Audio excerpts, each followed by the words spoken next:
네, 안녕하십니까. 부모 면허의 저자 박인경입니다. 오늘부터 우리 모두 함께 12주 동안 부모 면허라는 책의 내용을 중심으로 하나님이 원하시는 부모의 역할은 어떤 것인지 함께 살펴보고자 합니다. 저는 많은 사람들을 만나서 상담을 하면서 알게 된 것이 있습니다. 그것은 한 사람에게 그 부모가 끼치는 영향력이 실로 크다고 하기에는 거의 절대적이라는 것입니다.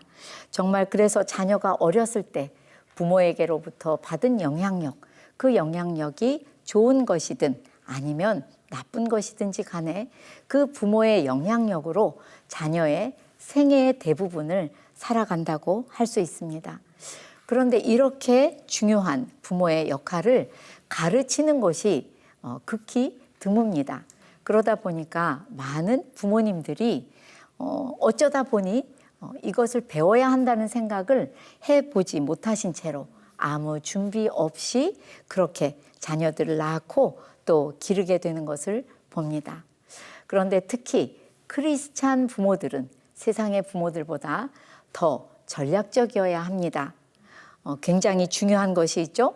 철저한 기독교 세계관 안에서 도대체 부모의 역할은 어떤 것인지를 정의해야 되죠.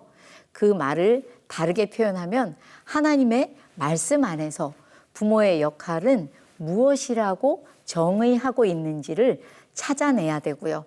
찾아내었으면 그 부모의 역할에 온전히 딱 필요한 부모의 교육, 어떤 기술들을 배우고 익혀야 한다는 것이에요. 그게 부모 면허의 정의라고 하겠습니다. 저 역시 부모가 되었을 때 겨우 예수님을 믿은 지 만 6년이 되었을 때 제가 결혼을 했어요. 그래서 보니 정말 순간순간 이럴 때는 뭐라고 말해야 되지? 야단을 쳐야 되는 건지 사랑을 해줘야 되는 건지 정말 어쩔 줄 몰라서 쩔쩔매기만 하고 제발 누가 나한테 이것 좀 따라다니면서 말해주면 얼마나 좋을까 하는 생각을 수도 없이 했던 때가 있었습니다. 그때마다 제가 할 수 있는 것은 기도로 하나님 앞에 메어 달리고 하나님이 원하시는 부모 역할은 어떤 것입니까? 저 좀 가르쳐 주세요. 제가 알아듣게 가르쳐 주세요라고 늘 간구했어요. 그랬더니 이제 좀 세월이 많이 지났습니다. 뒤돌아보니 그때마다 저에게 배움이 필요할 때마다 말씀 묵상을 가르쳐 주시고 또 상담 기술을 가르쳐 주시고 전문적인 의사소통 기술을 가르쳐 주시고 또 코칭 기술을 가르쳐 주셔서 먼저 하나님께서 저를 길러주셨습니다. 그래서 제가 그때마다 좀 늦은 감은 있지만 아이가 어느 정도 큰 아이가 자란 다음부터 정신을 차리고 잘 가르쳐주고 기를 수가 있게 해주셨습니다. 정말 저의 자녀들이 자라면서부터 정말 이런 거는 꼭 부모가 배워야 하는 것이구나 하는 확신을 갖게 되었어요. 그래서 상담과 또 강의와 코칭 이런 것들을 훈련으로 섞어서 많은 부모님들을 도와드릴 수 있었습니다. 여러 부모님들을 안내해 드리다 보니 부모님이 준비가 되고 부모님이 배우고 익힌 것들로 잘 변화되시니까요. 정말 신기하게도 가정과 또 자녀들은 기다렸다는 듯이 변화하는 것을 볼 수 있었습니다. 그때 제가 생각했어요. 부모들도 배우고 익힐 것이 있구나. 그리고 운전 면허처럼 부모도 면허를 따야 하겠구나라고 생각을 하게 되었습니다. 여러분도 이제 저와 함께 부모 면허에 대한 내용을 들으시다 보면 함께 공감하실 텐데요. 사실 부모 면허의 내용은 알고 보면 리더들이면 누구나 갖추어야 하는 면허이기도 하고요. 또 동시에 성도라면 갖추어야 하는 면허가 아닐까 그런 생각도 저는 하고 있습니다. 그래서 제일 먼저 보시는 것처럼 오늘 1강은 자녀를 보는 부모의 눈길입니다. 눈길. 네, 제가 여러분들을 바라보는 눈길이 어떻습니까? 여러분들은 자녀를 바라보는 눈길이 어떠십니까? 사실은 바라봄이라는 것은 엄청 중요한 것입니다. 아이들이 다 큰 다음에는 당연히 엄마 눈만 봐도 아빠 어떤 기침 소리만 들어도 아이들이 지금 나한테 아빠가 엄마가 어떤 감정인지를 다 알고 있어요.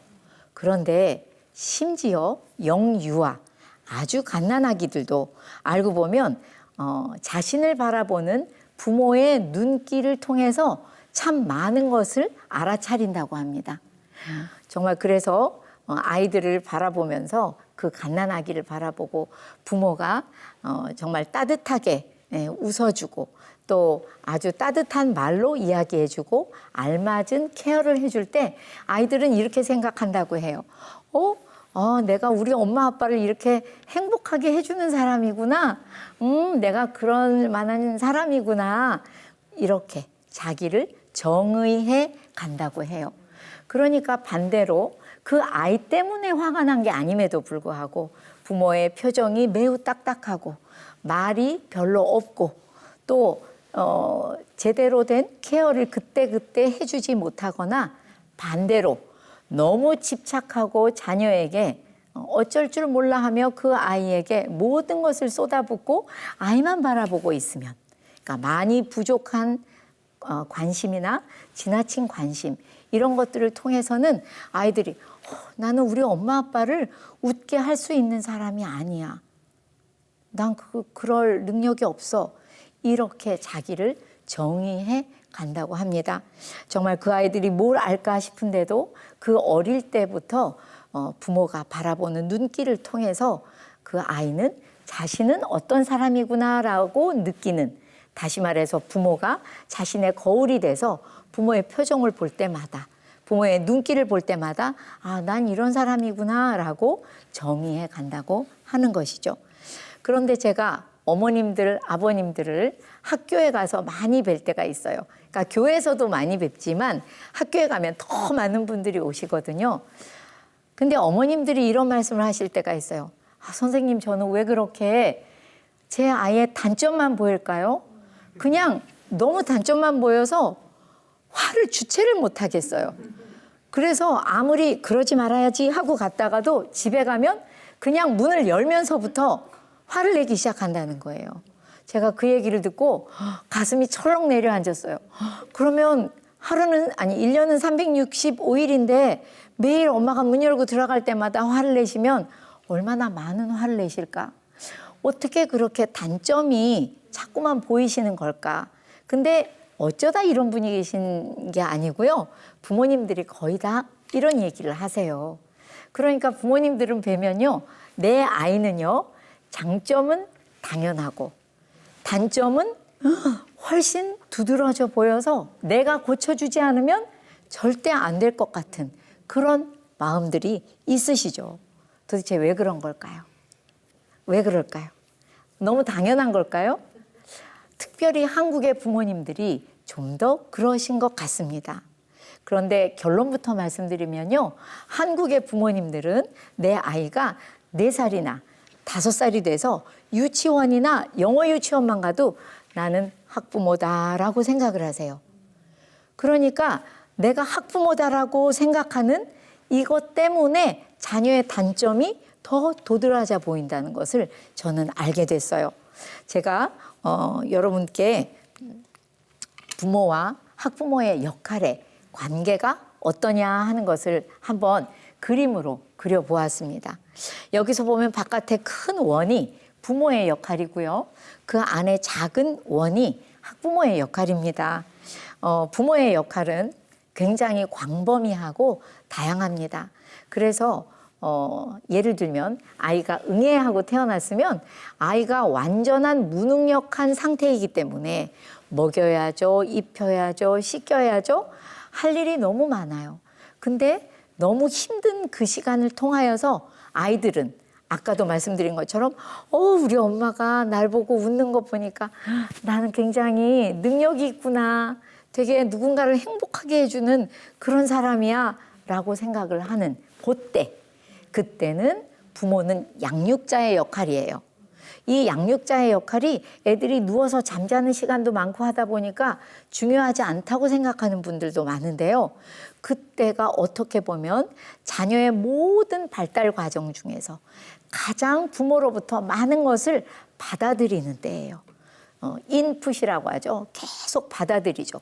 물론 엄마 나한테 그렇게 하지 마세요. 나 이렇게 할 때 좋아요. 이런 말을 아웃풋은 못해요. 이때는. 그런데 계속 부모로부터 받아들이는 아주 중요한 때 부모는 양육자의 역할입니다. 그다음에 아이들이요. 학교만 가도요. 애들이 굉장히 고민이 많아져요. 그래서 상담할 거리가 많습니다. 그런데 엄마한테 얘기했더니 아빠한테 얘기했더니 엄마 아빠 얘기가 더 길어요. 내 얘기를 듣는 게 아니라 너 그거 그렇게 하면 안 되는 거고 이러시면서 엄마 아빠의 이야기가 더 길다 보니까 아이들이 엄마 아빠한테 이야기를 안 하죠. 누구와 상담을 해요? 그렇죠. 너무나도 나하고 거의 비슷한 또래 친구들하고 이야기를 하게 돼 있어요. 그런데 이때 사실은 부모님이 들어줄 수 있는 상담자 역할을 해주셔야 돼요. 그래서 약간의 배움이 필요합니다. 또 아이들이 내가 마음에 안 들 때가 있어요. 어른인 우리도 우리가 마음에 안 들 때가 있으시죠? 아이들이 커가면서 뭔가 난 좀 바뀌었으면 좋겠다. 성장하고 싶다. 이렇게 뭔가 응원이 필요할 때 부모는 또 코치의 역할이 필요합니다. 코치의 역할을 해주셔야지 돼요. 그리고 이 모든 시간 동안에 영적인 리더의 역할을 반드시 해주셔야 되죠. 그러니 아까 보신 이 그림에 저 부모의 역할이 훨씬 넓은 게 그렇게 양육자 역할, 상담자 역할, 코치의 역할, 영적인 리더의 역할도 있기 때문이에요. 근데 그 중에 하나가 바로 학부모의 역할입니다. 학부모란 학생인 자녀를 둔 부모를 말하죠. 그러니까 내 아이를 학습자로 보고 그 학습자를 도와주는 그런 부모를 학부모라고 하고 학부모 역할이 또 필요하죠. 한시적입니다. 아이들이 학습자일 때 필요한 것이죠. 그런데 정말 신기한 것이요. 부모의 역할, 내가 부모다라고 생각할 때는요. 나 같은 부모한테 이 아이가 찾아와 준 것만 해도 너무 고마워요. 감사하죠. 그리고 내가 뭐라고 그렇게 엄마, 아빠 하면서 따라다니고 함께 있고 싶어 하는지 그것이 감사하죠. 아이들이 아장아장 걷기만 해도 감동이고 또 저희 딸들은 다 교복을 입는 세대였거든요. 그러니까 정말 중학생이 돼서 교복을 입고 애들이 엄마 다녀오겠습니다 하고 학교를 뛰어가는 것만 봐도 마음에 감동이 일어나요. 정말 놀라운 감사와 감동이 부모에게는 있습니다. 그런데요, 내가 학부모다 생각을 하면 어떨까요?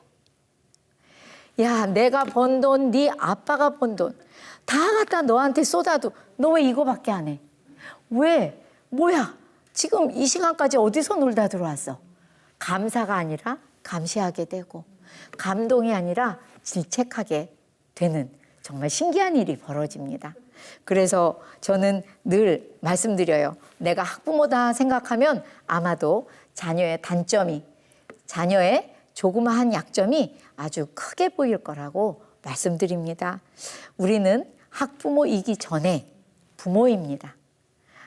저 많은 부모의 역할, 다양한 부모의 역할을 아주 균형감 있게 잘 하기 위해서라도 우리는 학부모가 아니라 부모라고 생각하셔야지 돼요. 그리고 더 나아가서 제대로 된 학부모 역할을 하기 위해서도 그 위해서라도 우리는 부모다라고 생각해야 학부모의 역할까지도 잘 감당할 수 있을 것이다 생각합니다.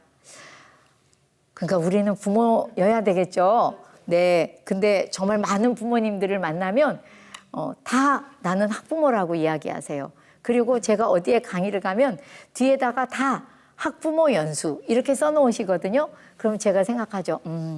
내 책을 안 읽으셨구나. 1장도 안 읽었구나. 그래서 학부모 연수라고 저렇게 붙여놓으셨구나. 이런 생각을 하곤 합니다. 자, 그렇다면 이제는 도대체 부모를 바라보는 하나님의 관점? 하나님은 부모인 나를 어떻게 바라보시고 나에 대해서 어떤 기대를 가지고 계신가 한번 살펴보고자 합니다. 먼저 창세기 18장 19절 새 번역인데요. 함께 읽어보겠습니다. 시작.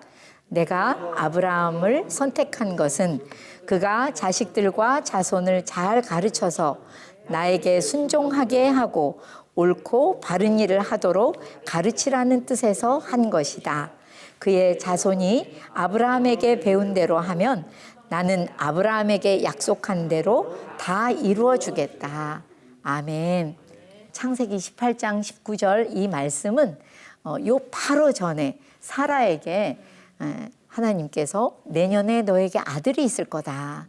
이렇게 말씀하시고 나서 바로 아브라함에게 주신 말씀이에요. 내가 아브라함을 선택한 것은 그가 자식들과 그 다음에 자손이란 그 자식이 낳은 자손이에요. 그러니까 자식과 그 후의 자손들을 하나님에게 순종하게 하고 하나님이 옳고 바른 일이라고 하는 것을 가르치라는 뜻에서 내가 너를 선택했다고 이야기하세요. 그러니까 부모는 가르치는 사람이에요. 그런데 아무렇게나 가르치면 안 되지만 가르쳐야 하는데 뭘 가르쳐야 할까요? 여기서 바로 부모는 하나님을 가르치고 하나님의 말씀을 가르치고 전하고 보여주는 사람이다 라고 말씀드리고 싶습니다. 여러분, 사실 우리가 부모가 뭐 하는 사람이에요? 묻는데 이 대답부터 하는 분들이 교회 안에 의외로 별로 없으세요. 부모는 뭐 하는 사람이라고 생각하세요? 그럼 막 엄청 생각을 많이 하시는데 대답이 이렇게 나오는 분들이 많지 않으세요. 우리는 하나님과 하나님의 말씀을 가르쳐주고 또 전해주고 보여줘야 되는 그런 사람들입니다. 그래서 알고 보면요. 아이들의 참 부모는 하나님이시고요. 우리는 그 아이들을 낳았음에도 불구하고 하나님의 자녀를 잠시 맡은 양부모요, 위탁 부모입니다. 그래서 정말 내 아이를 내 맘대로 키우는 것이 얼마나 위험한지를 저는 상담을 30여 년 하다 보니까요. 정말 부모가 여기서 흔들릴 때 모든 것이 다 흔들려서 제자리를 찾아가고 싶어도 잘 못 찾아갈 정도로 이 기준은 굉장히 중요합니다. 하나님께서 부모들을 바라보시며 참부모는 나다. 너희는 양부모이고 위탁부모이니 내 말씀대로 이 아이들을 키워다오라고 말씀하십니다. 제가 한 번은 성경을 읽는데요. 호세아서 4장 6절 후반부에 이런 말씀이 있어요. 내가 내 하나님의 율법을 잊었으니 나도 내 자녀들을 잊어버리리라. 이런 말씀이 있더라고요. 여기서 너는 누구냐면 부모죠. 다 읽어보니 부모예요. 나도 네 자녀를 잊어버릴 거야 라고 이야기하세요. 여러분 여기서 보면 율법을 잊었다라고 얘기하면요. 부모님들이 이렇게 얘기하세요. 나 하나님 말씀 안 잊었어요. 아유, 하나님 말씀을 어떻게 잊어요? 이렇게 말씀하시는데 그 부모님의 자녀를 기르시고 살아가는 모습은 하나님의 말씀을 잊어버렸구나 라는 잊은 것처럼 살아가시는 모습일 때가 너무 많아요. 하나님의 말씀을 잊으면 우리 자녀를 하나님이 잊으시겠다고 이야기합니다. 만약에 아이들을 대학에 보내는 것, 이 땅에서 성공시키는 것, 그것이 자녀 교육의 전부인 양 우리가 살아간다면 우리가 매일 하나님, 우리 아무개, 우리 딸, 우리 아들 위해서 하는 그 기도가 응답이 될까요? 저는 자신이 없어요. 절대 그러시지 않을 겁니다. 하나님의 자녀이기 때문에 제가 이 땅에서의 성공만을 가지고 자녀 교육의 전부인 양 하나님 앞에 기도한다면 하나님은 기도에 응답하시지 않을 것이라는 생각이 듭니다. 제가 부모님들을 이렇게 안내해드리고 또 박인경 코치의 부모 학교라는 것을 제가 운영하다 보니까요. 어머님들이 자주 하시는 말씀이 있어요.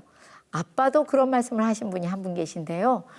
내가 너무 가난하게 자라고 배우고 싶고 하고 싶은 것을 제때 못하고 자녀로 자라고 보니 내가 부모가 된 다음에는 내 아이한테 풍요로운 경제적인 것, 또 여러 배움의 기회를 주면 나는 굉장히 좋은 부모가 되는 건 줄 아셨대요. 그래서 정말 최선을 다해서 풍요롭게 키우고 그 아이에게 배움의 기회를 줘야지라고 너무 애쓰셨는데 그때마다 자녀는 나를 싫어하고 나하고 점점 멀어지고 뿐만 아니라 아이들이 점점 자기가 뭐 하는 사람인지도 모르는 것처럼 살아가더라는 거예요. 그렇습니다. 여러분, 우리는 하나님을 가르치고 또 전해주고 보여주어야 하는 사람이고 내가 아이들의 참부모가 아니라 우리 아이들의 참부모는 하나님이시고 우리는 양부모다, 위탁부모다라는 분명한 관점을 가지고 또 그 관점으로 살아가야만 하겠습니다.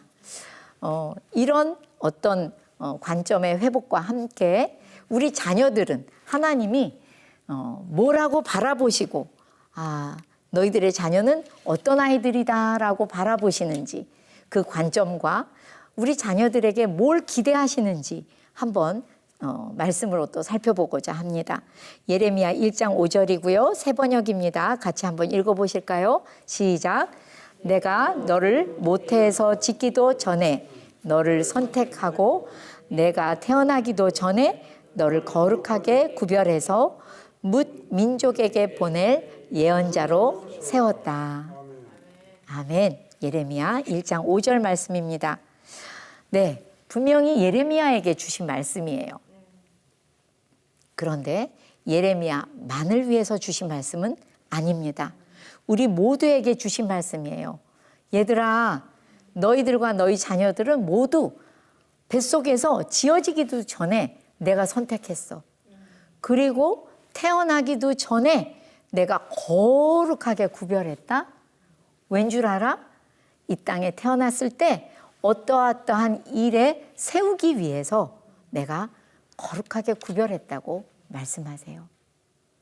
사람은 이렇게 할 수가 없죠. 모태에서 지어지기도 전에 선택을 하고 태어나기도 전에 어떻게 거룩하게 구별하는 일이 우리가 할 수가 있겠어요. 하나님은 하실 수 있는 것이죠. 왜? 이 땅에 태어난 다음에 나를 쓰시기 위해서, 다시 말해서 자녀는 이 땅에 태어날 때 이미 하나님의 사명을 받아서 태어나는 사명자입니다. 자녀는 사명자예요. 물론 부모들도 사명자지요. 내 자녀를 바라볼 때 사명자로 바라보셔야 한다는 거예요. 그들의 세포마다, 그들의 DNA마다 하나님의 사명이 알알이 박혀 있고요. 또 사명을 아유야 너 혼자 네 사명 잘 이루다가 돌아와 이렇게 말씀하시지 않고 그 사명을 이룰 수 있는 아주 좋은 장점들, 그 사람만의 잠재 능력을 하나님이 심어 놓으셨다는 거예요. 자, 여기서 사명을 이루어 갈 수 있는 장점이라는 것은 쉽게 말하면 이런 거죠. 내 자녀가 좋아하는 거, 내 자녀가 잘하는 거, 또는 잘 들으세요. 아직 잘 못해. 근데 잘하고 싶어 하는 거.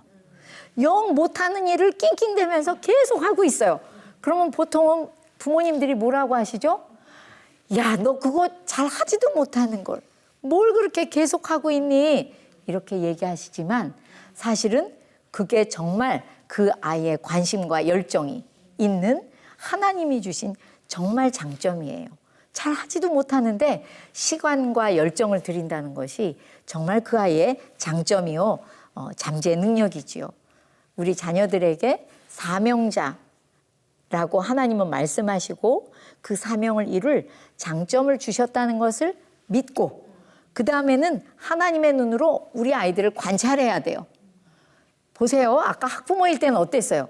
아이고, 얘 너 또 공부하랬더니 이 코로나가 웬수구나. 맨날 게임하고 있고 유튜브 보고 있고 이렇게 생각하시는데 잠깐만 걱정의 마음을 내려놓으시고 하나님의 사명자라는데 어디 관찰해 볼까?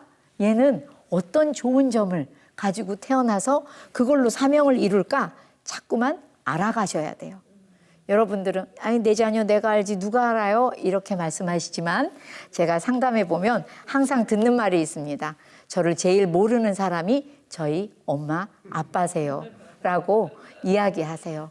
그래서 우리 아이들을 자꾸만 관찰하시고 알아가셔야 되고요. 무엇보다도 장점을 발견하셔야 돼요. 아, 얘가 이거 잘하는구나. 정말 얘는 이거 할 때 되게 행복해 하는구나. 잘 못하는데도 열심히 하는구나. 그거 분명히 장점이라고 하셨지. 라고 생각하셔야 된다는 거예요. 그런데 그러기 위해서는 아이 옆에 머물러 있어 주셔야 돼요. stay. 머물러 주는 부모가 필요해요. 우리나라 많은 부모님들이요. 내가 학부모라고 생각하다 보니까 뭔가를 막 가르쳐야 되고요. 그러니까 애들을 가만 안 놔두고요. 이리 가라 저리 가라. 문제 해결을 다 해주세요. 그러다 보니까 아이 옆에 오지만 그 옆에 머물러 있으려고 오시는 게 아니고 어디로 데려가려고 옆에 오실 때가 많아요. 아니면 어디로 보내려고. 그런데 스테이는 뭐냐 하면요. 아이가 기뻐하면 기뻐하는 대로 그 옆에 저도 기뻐하며 머물러 주는 거예요. 아이가 슬픈 일이 있고 안타까워하는 일이 있으면 그 아이와 함께 그 마음을 느끼면서 곁에 머물러 주는 부모일 때 아이의 장점이 보이기 시작하는 겁니다. 제가 어떤 부모님이 생각이 납니다. 그분이 이런 얘기를 하셨어요. 선생님, 우리 딸이 6살이거든요. 근데 걔가 맨날요, 엄마 침대에서 나하고 누워서 놀아요 이래요. 근데 저는 걔하고 침대에 누워서 놀으려고 그러면 막 애가 너무 게을러 보이고요. 제가 막 천불이 터지는 것 같아요. 못 봐주겠어요. 왜 맨날 걔는 뒹굴뒹굴 놀고 싶어 할까요? 여러분, 이제 6살. 만 나이로 하면 태어난 지 4년밖에 안 된 아이가 엄마가 얼마나 좋으면 침대에서 뒹굴고 놀재요. 고맙지 않아요? 나 같은 부모를 같이 뒹굴고 놀지 않는데 고맙죠. 같이 옆에 있어 주셔야 돼요. 근데 그런 시간조차도 아깝다면 우리는 도대체 뭘 하려고 부모가 된 걸까요? 스테이 해주지 못하는 우리 부모들을 정말 나의 모습이기도 하고요. 잘 보면서 아이 옆에 머물러 주면서 내 아이가 하나님의 사명자라니까 내가 아는 사명자 아니잖아요. 그죠? 걔 사명이 뭔지 부모님들이 다 아세요? 모르시죠. 저같이 나이 많은 사람도 이제야 한 2년 전에야 정확하게 제 사명이 뭔지 알았는데 아이들이 어떻게 알겠어요? 그런데 그 아이 옆에서 낯선 사람을 보듯이 낯선 어느 사명자를 관찰하듯이 보시는 거예요. 얘는 내가 모르는 사람이네. 그걸 not knowing의 자세라고 하는데요. 난 몰라 얘를. 그러니까 잘 봐야 되겠다. 알아가야겠다라고 살펴보시면 아이의 장점이 보이고 그것을 자녀에게 전달해 주셔야 돼요. 근데 많은 부모님들이 반대로 하시죠. 뭔가 잘못하는 건 계속 얘기해 주세요.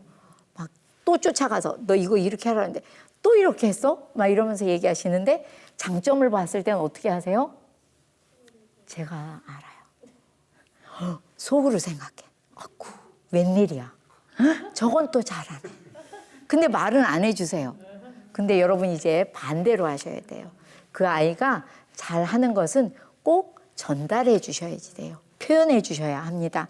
그러면 그 아이들은 사명을 향해서 내가 지금 좋아하는 일, 잘하고 싶어하는 일, 잘하는 일을 통해서 신명나게 지금 내가 사명이 뭔지 몰라도 조금씩 걸어가면서 사명으로 향하는 그 길에 들어설 것입니다.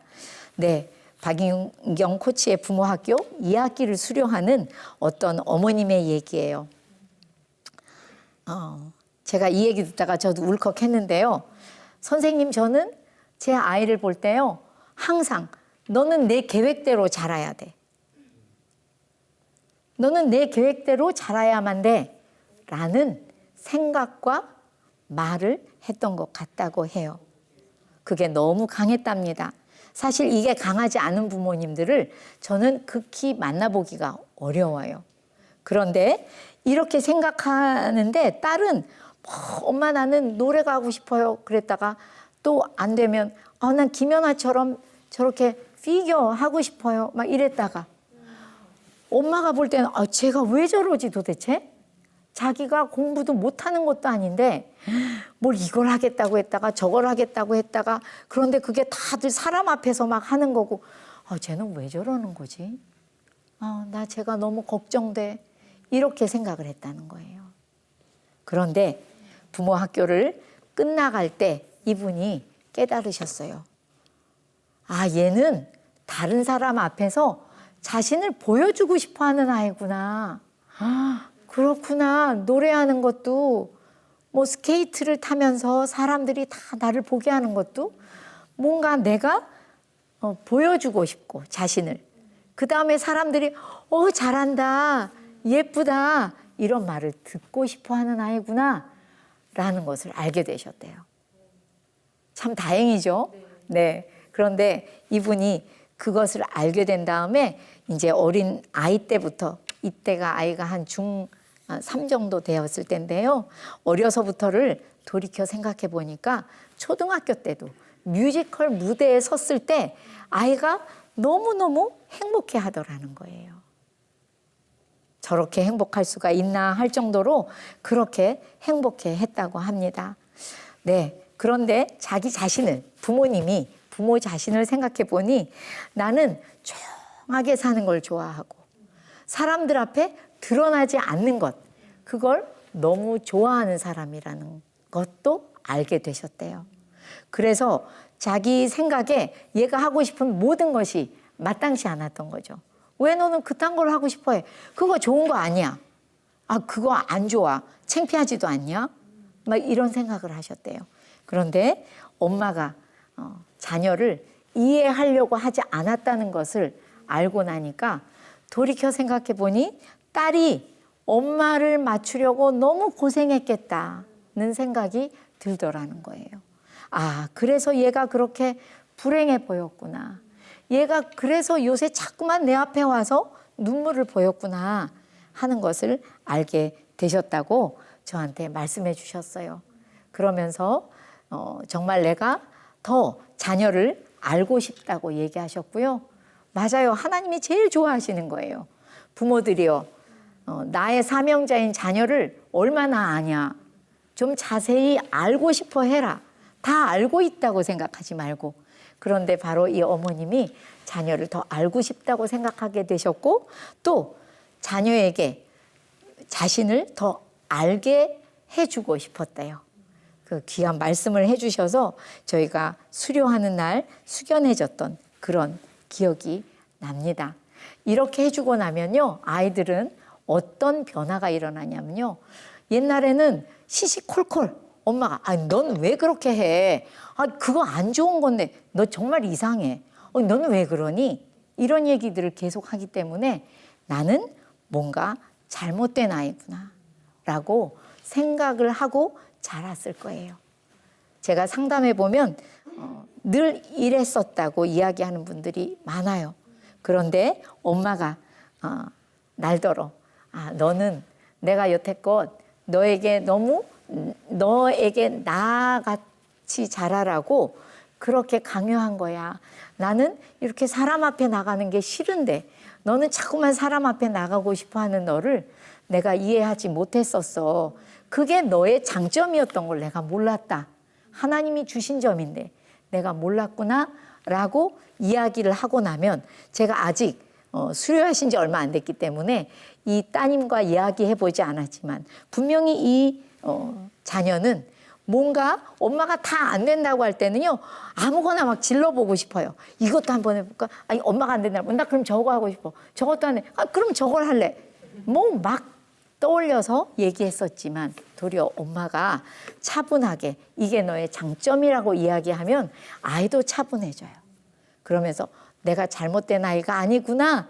이게 하나님이 나한테 맡기신 장점이구나. 이걸 통해서 사명으로 걸어가라고 주신 거구나 라고 생각하면 아마도 내가 관심이 어디에 있는지 내 열정이 무엇인지 아이가 더 잘 찾아갈 수 있을 것입니다. 그래서 정말 그 아이를 다시 만나보고 싶어요. 저도. 여러분 오늘 나눈 이야기를 다시 한번 정리를 해보자면요. 정말 우리는 학부모가 아니에요. 우리는 부모입니다. 부모의 그 수많은 역할 중에 아주 작은 역할이 학부모의 역할인데 학부모의 역할이 중요하지 않다고 말씀드리는 것이 아니라 그 학부모의 역할이 중요하고 잘하고 싶으시다면 우리는 부모다라고 나 자신을 생각해야 더 그 부모의 역할과 함께 학부모의 역할도 잘 하실 수 있다고 말씀드리고 싶고요. 그래서 우리는 부모의 역할인 하나님을 가르쳐주고 전해주고 보여주는 그런 삶을 살 때 여기서 내가 자녀 교육의 출발점이다라고 생각하실 때 자녀는 잘 자랄 수 있을 것입니다. 세상이 너무 요동치고 있죠? 정말 이제는 안전, 건강조차도 이제는 누구는 안전해. 어디 가면 건강하게 살 수 있어. 이런 얘기도 하기 어려운 세대가 되었어요. 정말 우리 아이들에게 부모의 역할이 자녀 교육의 출발점이 아주 명확하고 잘 잡혀 있을 때 자녀들도 잘 기를 수 있고 부모의 역할도 잘 할 수 있는데 부모는 하나님을 가르쳐주고 전하고 보여주는 자다라는 것에 가장 중요한 관점을 두시고 자녀를 바라보실 때마다 아, 얘는 하나님의 사명자다. 근데 그 사명을 이룰 그 사명에 어울리는 그 장점을 가지고 태어났다라는 것을 믿으셔야 되고요. 또 부모가 하나님의 눈길로 자녀를 바라보시면서 그래, 얘가 사명자라는데 이 아이의 사명을 내가 아직 모르고 이 아이도 모르는데 내가 다 아는 것처럼 보지 말고 이 아이를 잘 관찰하면서 뭘 잘하는지, 뭘 좋아하는지, 뭘 잘하고 싶어 하는지 잘 찾아주고 내가 전달해 주자라고 바라봐 주셔야만 하겠습니다. 그리고 나서 그러기 위해서 제일 필요한 게 아이들에게 아, 이건 내가 해줄게. 넌 빨리 공부나 해. 이런 식의 문제 해결이 아니라 그러기 위해서 자녀 옆에 머물러주는, 스테이 해주는 그런 부모님들이 되어주신다면 정말 우리 아이들은 뭔가 왜 이렇게 내 마음이 든든하지? 뭐가 이렇게 평안하지? 걱정이 안 되네? 하면서 잘 자랄 수 있을 것입니다. 제가 다음 주에도 말씀드리겠지만 아이들이요 요새 만나보면 내 부모님은요 선생님 내 편이 아니에요. 애들이 다 그런 얘기를 해요. 코칭을 받으러 왔을 때 청소년들이 선생님 우리 엄마 아빠는요 내 편이 아니에요. 제 편을 들어주시는 법이 없어요. 그냥 다 제가 잘못했대요. 이럴 때가 굉장히 많아요. 여러분 근데 우리가 신기할 정도로 그저 그 옆에 너 뭐 해? 라고 의도를 가지고 자꾸만 애들을 학부모의 의도죠. 사실은 그렇게 아이들을 못 살게 굴지 않고 스테이 해주면요. 아이들이 결론이 뭐냐면 아 부모님은 내 편이에요. 그래서 부모 교육을 시켜드리고 나면 아이들 입에서 엄마가 내 편이야 이런 말을 들을 때 엄마들이 부모 학교에서 저 아이가요 제가 자기 편이래요 라고 이야기하실 때 꼭 눈물을 보이시는 것 같아요. 그럼 모든 부모님들이 다 울기도 하고 이러죠. 네, 오늘 부모를 바라보시는 하나님의 관점 그리고 자녀를 바라보시는 하나님의 관점과 기대에 대해서 나누어 보았습니다.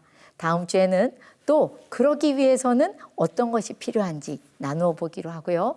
오늘도 강의 마치겠습니다. 너무 수고하셨습니다. 감사합니다.